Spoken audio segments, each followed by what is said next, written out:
ಮಗು ನಮ್ಮ ಸ್ಕೂಲಲ್ಲೇ ನಾನು ಹಿಂದೆ ಸೀಟ್ ಕೊಟ್ಟಿದ್ದೆ ಅವ್ರ ಮಗುಗೆ.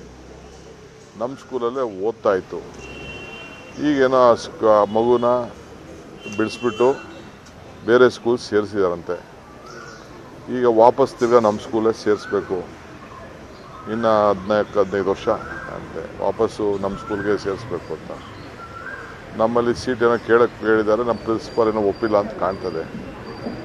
ಅದಕ್ಕೆ ಮಗುನ ವಾಪಸ್ಸು ನಮ್ಮ ಸ್ಕೂಲ್ಗೆ ಸೀಟ್ ಸೇರಿಸ್ಕೊಡಿ ಅಂತ ರಿಕ್ವೆಸ್ಟ್ ಮಾಡೋಕ್ಕೆ ಬಂದಿದ್ದರು. ಅವ್ರು ರಿಕ್ವೆಸ್ಟ್ ಮಾಡಿದ್ದಾರೆ. ನಾನು ಪ್ರಿನ್ಸಿಪಾಲ್ಗೆ ಹೇಳ್ತೀನಿ ಅಂತ ಹೇಳಿದ್ದೀನಿ. ಯಾಕೆಂದರೆ ಅಲ್ಲೆಲ್ಲ ಫಾರ್ಮಾಲಿಟೀಸ್ ಇದೆ, ಎಕ್ಸಾಮಿನೇಷನ್ಸು ಮತ್ತೊಂದು ಎಲ್ಲ. ಸೊ ಅದಕ್ಕೆ ಹೋಗಿ ಪ್ರಿನ್ಸಿಪಾಲ್ ಹತ್ರ ಹೇಳ್ತೀನಿ, ಹೋಗಿ ಭೇಟಿ ಮಾಡಿ ಅಂತ. ಯಾಕೆಂದ್ರೆ ನಾನು ಆ ಸ್ಕೂಲ್ ನೋಡ್ತಾ ಇಲ್ಲ. ಈಗ ನನಗೂ ಟೈಮ್ ಇಲ್ಲ. ನಾನು ಒಂದು 7-8 ವರ್ಷದಿಂದ ಆ ಸ್ಕೂಲ್ ಏನಾಗ್ತಾ ಇದೆ ಅನ್ನೋದೆಲ್ಲ ನಮ್ಮ ಮಕ್ಕಳಿಗೆ ಬಿಟ್ಬಿಟ್ಟಿದ್ದೀನಿ. ಎಲ್ಲ ಅವ್ರು ನೋಡ್ತಾರೆ. ಸೊ ಆ ಪ್ರಿನ್ಸಿಪಾಲ್ಗೆ ಭೇಟಿ ಮಾಡೋಕ್ಕೆ ಹೇಳಿದ್ದೀನಿ ನಾನು. ತಿರ್ಗಿ ಎಕ್ಸಾಮ್ ಬರೀಬೇಕು ಮತ್ತೊಂದು. ಯಾಕೆಂದರೆ 14-15 ವರ್ಷ ಅಂದರೆ ಭಾಳ ಸೆನ್ಸಿಟಿವ್ ಏಜ್ ಅದು. ಸೊ ಹೋಗಿ ನೋಡಮ್ಮ ಅಂತ. ಕೇಸ್ ವಿಚಾರ ಯಾವುದು ಚರ್ಚೆ ಆಗಿಲ್ವಾ ಸರ್? ನಟ ಹೇಳ್ತೀರಾ, ನಗರದಲ್ಲಿ ಹೇಳ್ತೀರಾ ಪ್ರಯತ್ನ ಮಾಡ್ತೀವಿ ಅಂತ. ಈಗ ಕೇಸ್ ವಿಚಾರ ಯಾವುದು ಚರ್ಚೆ ಆಗಿಲ್ಲ. ಅದೇ ಮಗು ನಮ್ಮ ಸ್ಕೂಲಲ್ಲೇ ನಾನು ಹಿಂದೆ ಸೀಟ್ ಕೊಟ್ಟಿದ್ದೆ ಅವ್ರ ಮಗುಗೆ. ನಮ್ಮ ಸ್ಕೂಲಲ್ಲೇ ಓದ್ತಾ ಇತ್ತು. ಈಗೇನೋ ಮಗುನ ಬಿಡಿಸ್ಬಿಟ್ಟು ಬೇರೆ ಸ್ಕೂಲ್ ಸೇರಿಸಿದಾರಂತೆ. ಈಗ ವಾಪಸ್ ತಿರ್ಗಾ ನಮ್ಮ ಸ್ಕೂಲೇ ಸೇರಿಸ್ಬೇಕು. ಇನ್ನು 14-15 ವರ್ಷ ಅಂತೆ ವಾಪಸ್ಸು ನಮ್ಮ ಸ್ಕೂಲ್ಗೆ ಸೇರಿಸ್ಬೇಕು ಅಂತ.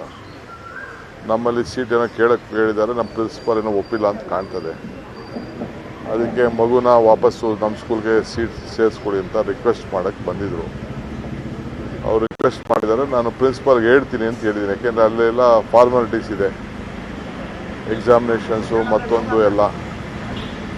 ಸೊ ಅದಕ್ಕೆ ಹೋಗಿ ಪ್ರಿನ್ಸಿಪಾಲ್ ಹತ್ರ ಹೇಳ್ತೀನಿ, ಹೋಗಿ ಭೇಟಿ ಮಾಡಿ ಅಂತ. ಯಾಕೆಂದ್ರೆ ನಾನು ಆ ಸ್ಕೂಲ್ ನೋಡ್ತಾ ಇಲ್ಲ. ಈಗ ನನಗೂ ಟೈಮ್ ಇಲ್ಲ. ನಾನು ಒಂದು 7-8 ವರ್ಷದಿಂದ ಆ ಸ್ಕೂಲ್ ಏನಾಗ್ತಾ ಇದೆ ಅನ್ನೋದೆಲ್ಲ ನಮ್ಮ ಮಕ್ಕಳಿಗೆ ಬಿಟ್ಬಿಟ್ಟಿದ್ದೀನಿ. ಎಲ್ಲ ಅವ್ರು ನೋಡ್ತಾರೆ. ಸೊ ಆ ಪ್ರಿನ್ಸಿಪಾಲ್ಗೆ ಭೇಟಿ ಮಾಡೋಕ್ಕೆ ಹೇಳಿದ್ದೀನಿ ನಾನು. ತಿರ್ಗಿ ಎಕ್ಸಾಮ್ ಬರೀಬೇಕು ಮತ್ತೊಂದು. ಯಾಕೆಂದರೆ 14-15 ವರ್ಷ ಅಂದರೆ ಭಾಳ ಸೆನ್ಸಿಟಿವ್ ಏಜ್ ಅದು. ಸೊ ಹೋಗಿ ನೋಡಮ್ಮ ಅಂತ.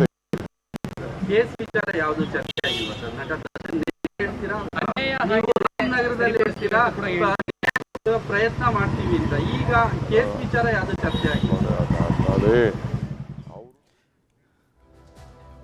ಕನ್ನಡಿಗರ ಮೆಚ್ಚಿನ ನಿಮ್ಮ ನ್ಯೂಸ್ 18 ಕನ್ನಡ ಈಗ ವಾಟ್ಸ್ಆಪ್ನಲ್ಲಿಯೂ ಲಭ್ಯ. ಕರ್ನಾಟಕ ಮತ್ತು ದೇಶ ವಿದೇಶದ 360 ಡಿಗ್ರಿ ಸುದ್ದಿ ವಿವರವನ್ನ ನೀವು ನಿಮ್ಮ ಕೈ ಬೆರಳುಗಳಲ್ಲಿಯೇ ಪಡೆಯೋದಿಕ್ಕೆ ಈ QR ಕೋಡ್ ಅನ್ನು ಸ್ಕ್ಯಾನ್ ಮಾಡಿ. ನಮ್ಮ ಚಾನೆಲ್ ಅನ್ನು ಫಾಲೋ ಮಾಡಿ, ನೋಟಿಫಿಕೇಶನ್ ಆನ್ ಮಾಡಿ.